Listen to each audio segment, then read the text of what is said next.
Bonjour, je suis Virginie Masclon, médium coach et experte en relations de couple. Aujourd'hui, je vais vous parler de comment vous débarrasser de vos pensées. Lors d'une rupture sentimentale ou de difficultés de couple, vos pensées vous envahissent et vous avez du mal à gérer la situation, quoi en faire, comment faire, et derrière être obnubilé, je vais vous aider à voir les choses autrement et à agir autrement. N'hésitez pas à liker, à vous abonner à ma chaîne et à laisser des commentaires, je vous y répondrai avec plaisir. Donc je vais vous énumérer différents points pour vous améliorer et que vous arrêtiez de ressasser vos mauvaises pensées. Parce qu'elles sont récurrentes, parce qu'elles viennent régulièrement. Il faut vraiment que vous avez envie que ça change, d'être mieux dans vous, d'être mieux dans votre peau. Donc n'hésitez pas.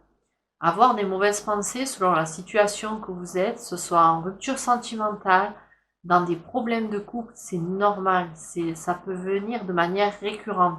C'est important que vous arriviez à trouver quelqu'un dans votre entourage à qui parler, qui soit de confiance, qui ne vous donne aucun jugement et qui peut vous aider à passer ce cap-là aussi des pensées récurrentes.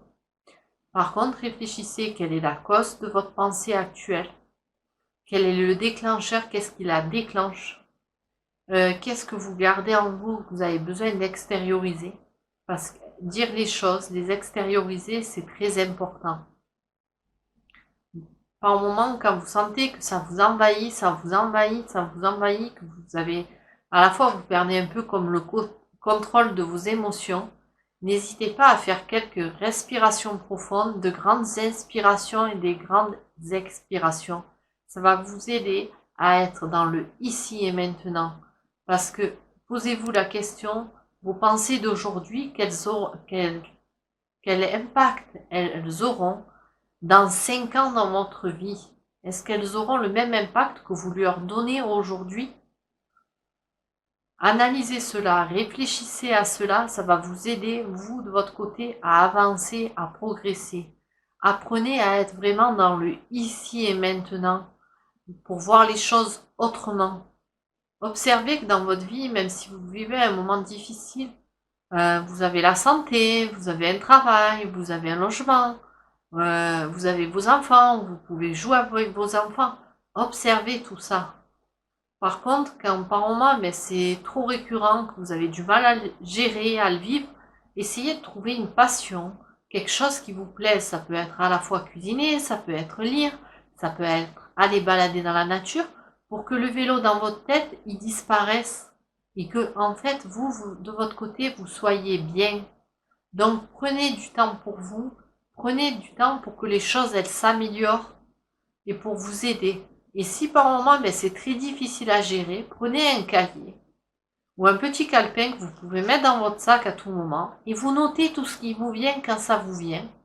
Cela va vous aider à vider votre tête pour qu'il n'y ait plus rien et que derrière, votre mental il passe sur autre chose. Et essayez de prendre du recul, de voir, même si la situation est difficile, essayez d'observer les choses sous un angle nouveau, neutre, sans être mêlé dans vos émotions. Et qu'est-ce que ça va vous apporter de positif? Comment ça va vous rendre fort à la fin? Regardez tout ça parce que c'est vraiment important. Surtout, ne fuyez pas vos pensées parce que plus vous allez les fuir, plus elles vont revenir en boomerang et vous, c'est pas ce que vous voulez. Donc laissez-vous du temps. Apprenez à ce que vous avez un problème. Ok, vous avez un problème. C'est normal d'y penser. Mais dites-vous, posez la prochaine action par rapport à ce problème pour que derrière, ça se résolve. Même si c'est pas résolu intégralement, petit à petit, ça va se résoudre. Donc, passez à l'action, améliorez. Et surtout, parlez-en, communiquez-en, parlez à quelqu'un. Parce que c'est important d'être dans le partage, d'être soutenu, d'être aidé. Donc, n'hésitez pas.